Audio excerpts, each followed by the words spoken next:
Miss Blake, assistant principal, yeah, she said it. But the Most High, he was working in, because after Charles Russ, man, I never had a righteous friend. And I ain't know he was righteous, I just knew he was my partner, and I never had one like him. But he moved back to Cleveland and got all up in the Bible. Now I think back, he was real, so I felt the same about the Bible. Then I met Reverend Arch Nova, OG at the South East, but the Christ gave his life over. Yeah, and he was my seller. I said, stop using your Bible as a pillow, youngster, pull it out. So every day we had a Bible study. He told me if it ain't scripted, just lip, and it really stuck to me. Then he told me about his old days. From Princeton University, Library of Princeton University. And let's keep scrolling down. The Critical Review of Annals of Literature. And let's see if we can see the author, all right, by the Society of Gentlemen. And let's see, there's our publication date. It is, here we go. I believe that's it. This is in the 1700s here. King John II, in 1492, expelled all the Jews to the island of St. Thomas, which had been discovered in 1471. And from these banished Jews, the black Portuguese, you see that? The black Portuguese, as they are called, to the west coast of Africa, they started sending out sugar, or exporting sugar from these plantations. It says, and the engines of 60 sugar works turned by slaves.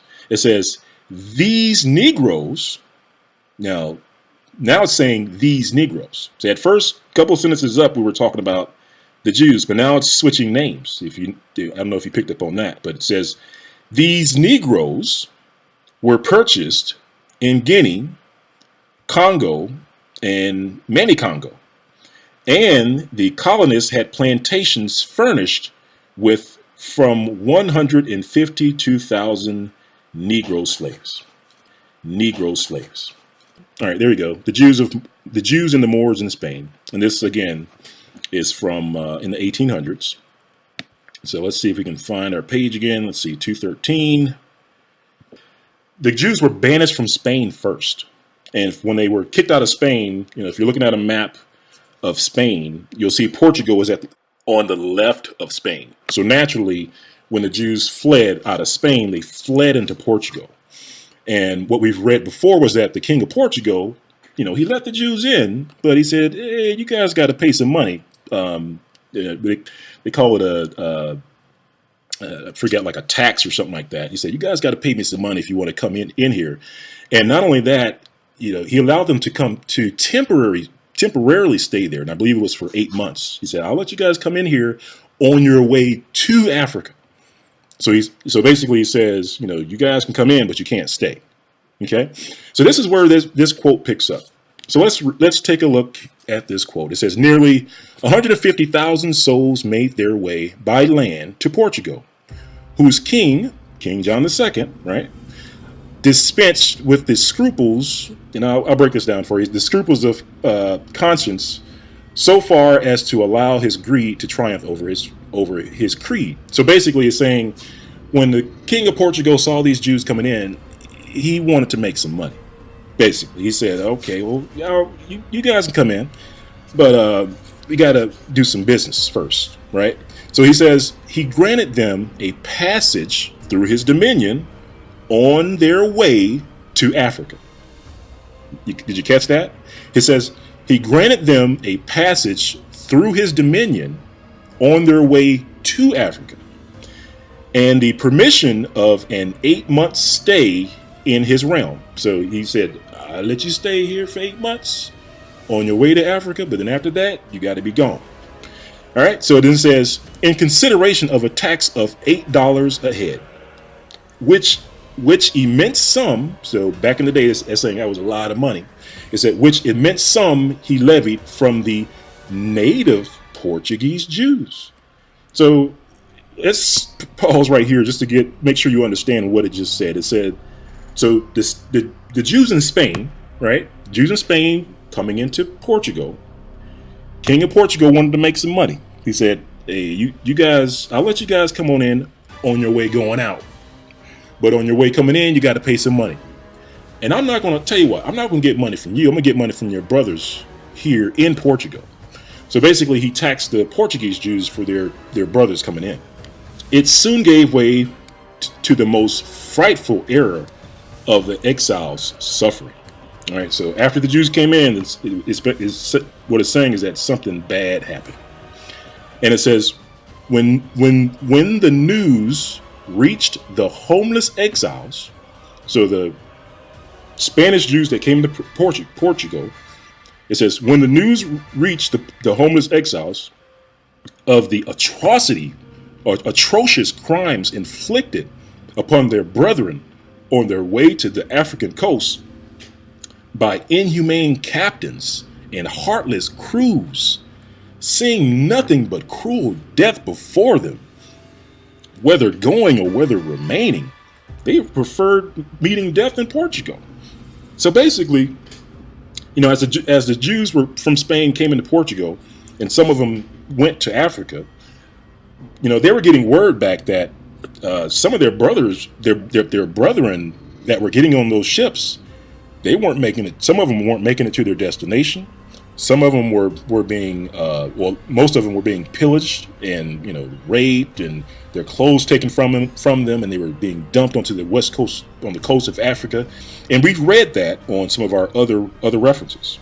So the Jews that hadn't got on the boat yet, they're hearing the word getting back to them about what's going on, and they're saying, man, if this is going to happen, I might as well just stay here and take my chances here. So this is what that's saying. It's saying that they heard all the bad things that were happening to the ones that were getting on the ship from Portugal to go to Africa, that they decided to take their chances in Portugal. So let's see. It says, let's pick it up again where it says, African coast by inhumane captains and heartless crews, seeing nothing but cruel death before them, whether going or whether remaining. They preferred meeting death in Portugal to exposing themselves to the inhumane and beastly lusts and tortures of barbarous pirate sailors and African savages, and listlessly awaiting death and praying for it. They remained after the time purchased for their stay had passed away. So basically, the King of Portugal said, I'll give you 8 months on your way to Africa. But then after that 8 months, if you're still around, I'm going to arrest you, and do some bad things to you. So the ones that hadn't got on the ships, they said, you know what? It looks like our brethren are dying on the ships anyway. Let's just stay here in Portugal and take our chances here in Portugal. So it says, to their misfortune, it said the plague broke out in Portugal and raged with deathly fury. So, as the Portuguese were staying there, plague broke out. And what we know is that according to Deuteronomy 28, that the plague would follow the Jews, wherever they went. Part of the curse was that these pestilences and these plagues would follow the Jews wherever they went. And what we're seeing in this reference is, that truly did come to pass while they were sitting there in Portugal.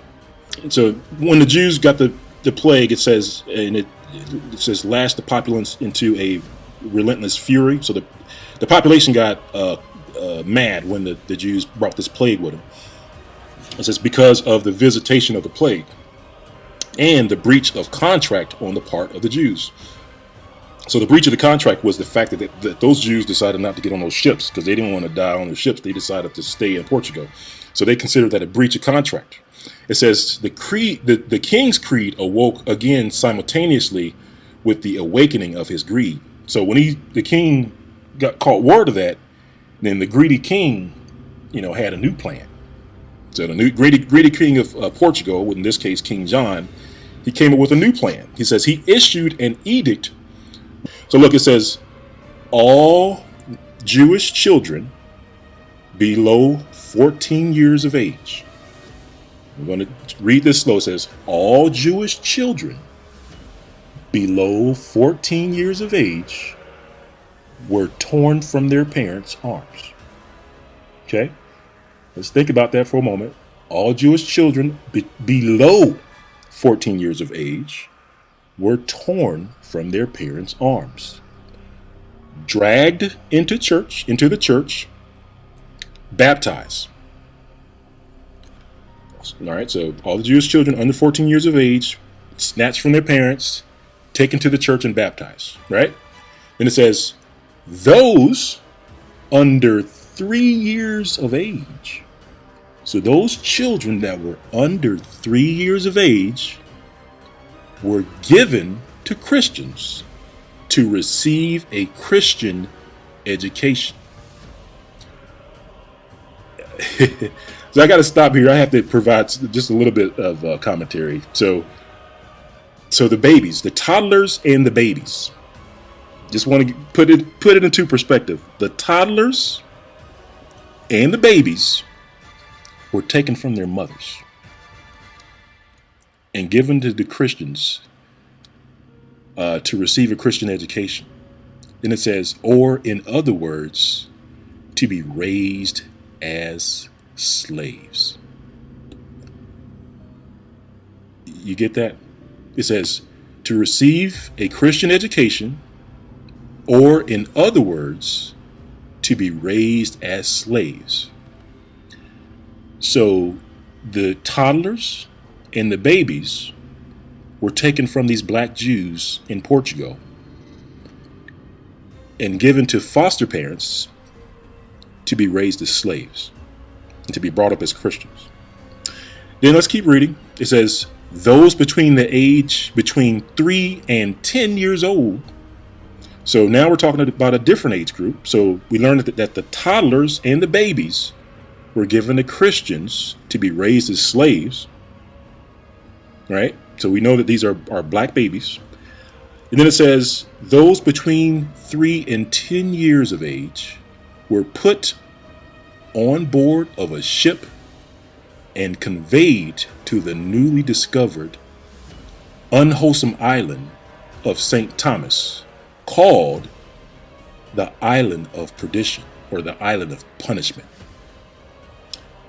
All right, I got to add commentary to this as well. So between the ages of 3 and 10, so that would be preschoolers and elementary kids.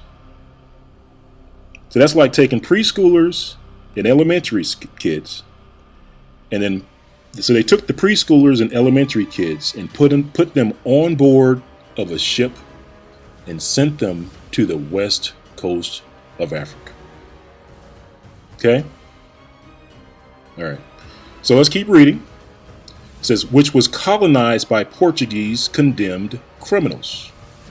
And we understood from our previous references that these were condemned criminals from the Inquisition who were also Jews, right? And it says, was colonized by Portuguese condemned criminals to fare there as best they could. So they took the preschoolers all the way up to the elementary kids, took them away from their parents, stuck them on ships, sent them to the west coast of Africa to survive. Okay? It says, then indeed the cup of their affliction was full to the brim. Okay?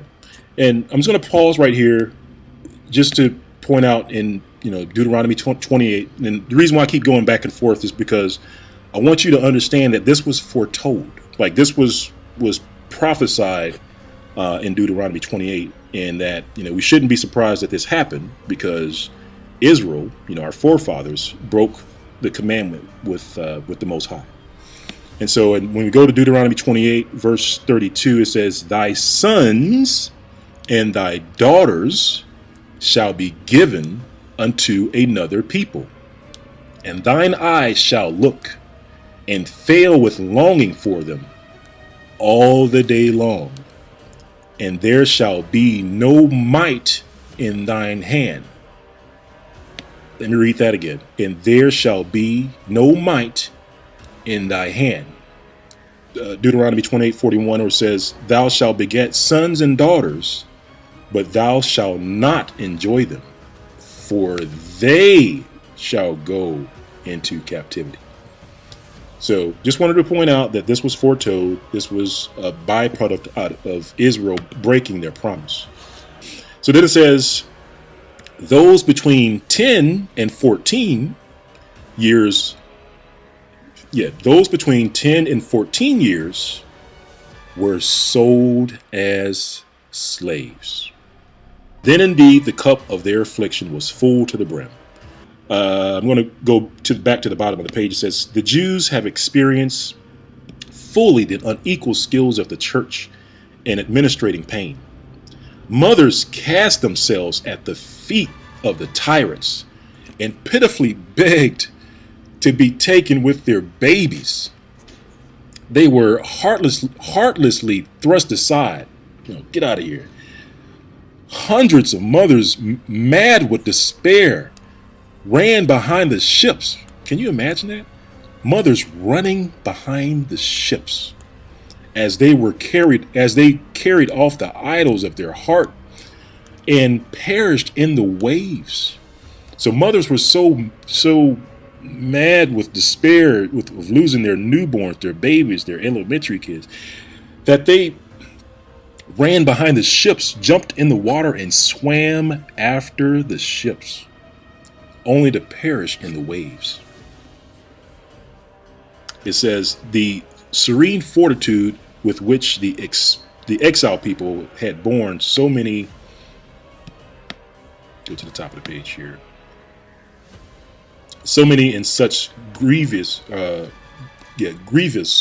calamities, gave way at last and was replaced with the wildest paroxysms of despair. It says, piercing streaks of anguish filled the land. Childless and brokenhearted, they now sought to leave the land, but they were told that they had forfeit their right and were given the choice between baptism and slavery. So basically, because, again, these were Jews that came from Spain and Portugal, when they heard that the Jews that were leaving Spain, that they were being killed, that they were being dumped on the west coast of Africa, and they chose instead to take their chances in Portugal. And then when they stayed in Portugal, King John at the time gave a edict or command to have their children taken away from them and then sent to Africa. So then after the children of these black Jews were taken away from them, then the parents looked to leave. They wanted to leave that place, but then they couldn't go. Then the Portuguese said, no, you missed your date. You missed the time to get out. So now that you're stuck here in Portugal, you got two choices. You can either be baptized into Christianity or you can go into slavery. Those were the two choices. It says, thousands, after enduring all that they did, after leaving their beloved Spain and all their wealth and ease. And I do want to point out that these Jews were wealthy when they left Spain. But here, in Portugal was where you begin to see them separated from their wealth and separated, and the children were separated from their parents, which was the beginning of the Jews being separated from their history, right? So the Jews were being separated, these kids were being separated from their parents, separated from their history, and being raised to be something else. So instead of being God's people, the children of Israel, they were raised to be something else. And at this point, I do want to kind of insert I call it a supposition, or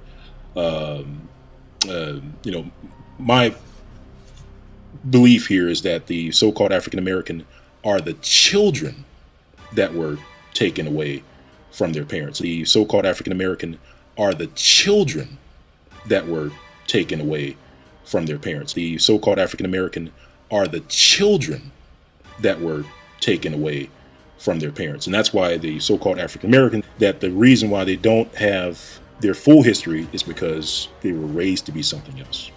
So let's get back on topic. So let's see here. It says, thousands after enduring all they did, after leaving their beloved Spain and all their wealth and ease, submitted to baptism now.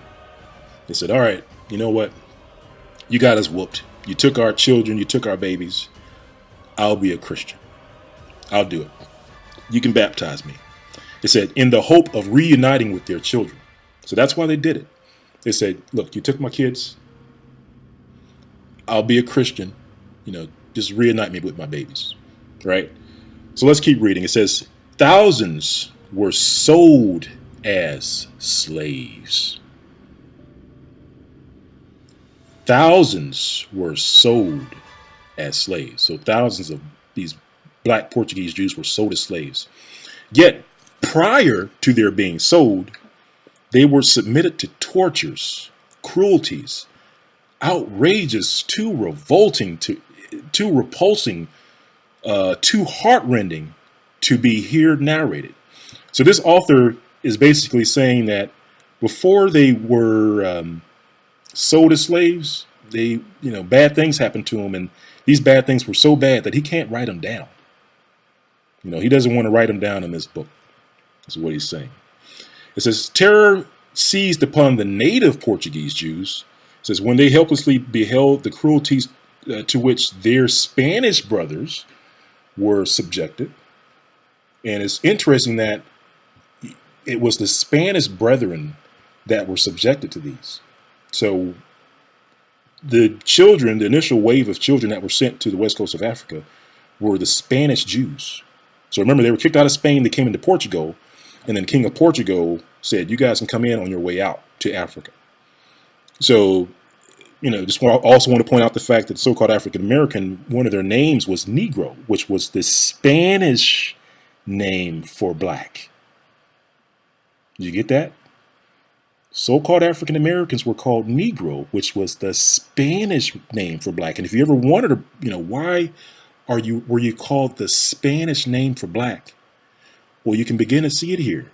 It was the Spanish Jews that came into Portugal, and it was the Spanish Jews, their children, that were sent to the west coast of Africa. So, now you should see all the pieces of history begin to fit back into place. Okay.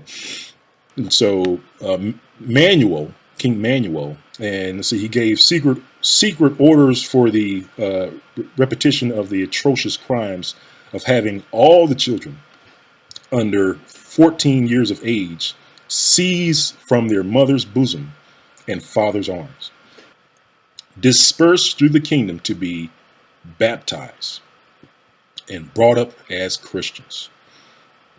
The secret became known. It says, fanatical mothers threw their children into deep wells or rivers. And it reads, mothers were known to take their babies from their breasts and tear them limb from limb, rather than to resign them to Christians. They would rather know the bodies of their children in the graves and their released spirit in heaven than have them adopt a faith into which Satan sent his friends for their... Let me read that again. All right, and keep in mind that this version of Christianity that these Jews are fighting so passionately against is the Roman version of Christianity. Just want to put that out there. Because it's a twisted version of Christianity. So let's read it here. It says, mothers were known to take their babies from their breasts and tear them limb from limb, rather than to resign them to Christians. They would rather know the bodies of their children in the grave and their released spirit in heaven than have them adopt a faith into which Satan sent his friends or their schooling. With all the parents' opposition, the king's order was executed. Many accepted baptism, but not enough to please the king, and to wreak vengeance upon them for thwarting his wishes. He revoked his edict, seized all who had not yet fled, and sold them as slaves.